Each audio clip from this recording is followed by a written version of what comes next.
Hello, my name is Riley Perkle.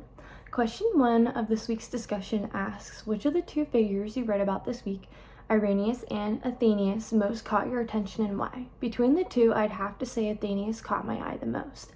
His passionate identity in Jesus Christ gave him courage that I admire. While during this time he was taught and encouraged to believe Jesus was not a full God, but rather a created being, his passionate faith and courage in Jesus let him see past these lies. Athenaeus understood that Jesus' sacrifice could not have been made if it was not the true embodiment of the divine. And if he was not the true divine, our salvation from his sacrifice would mean nothing. Athenaeus states in his piece on the Incarnation that the Son of God became man so that we might become God.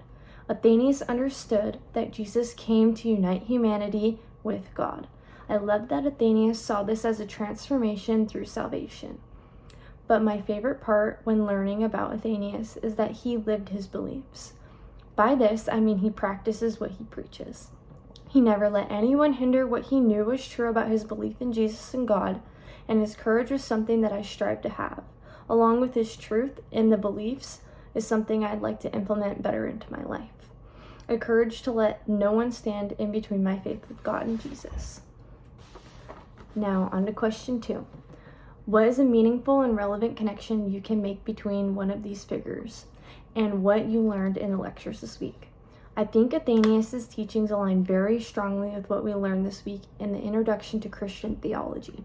With the lecture having a main focus on God, revealing himself to humanity through Jesus Christ, it becomes the backbone for Athenaeus' beliefs. His entire way of life was built around this idea. He believed that Christ was the divine and a full embodiment of God, just in human form. As I mentioned earlier, this made him incredibly courageous to take a stand against others who believed otherwise. He believed God came to humanity in flesh and blood to restore us from the inside out. I also believe that the Introduction to Christian History had a very large connection to Athenaeus and his beliefs. When we learned about what early Christian church leaders believed, we can see that Athenaeus' beliefs were integrated into their faith. With Athenaeus writing so much about God and Jesus being of the same substance, just Jesus was in human form. This made it so the early Christian leaders were able to see that they were of the same form.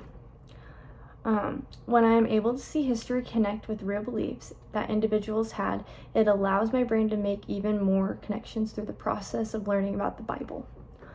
Both Irenaeus and Athenaeus strongly believed the truth about Jesus needed to be defended, and they both fought very hard to make that happen.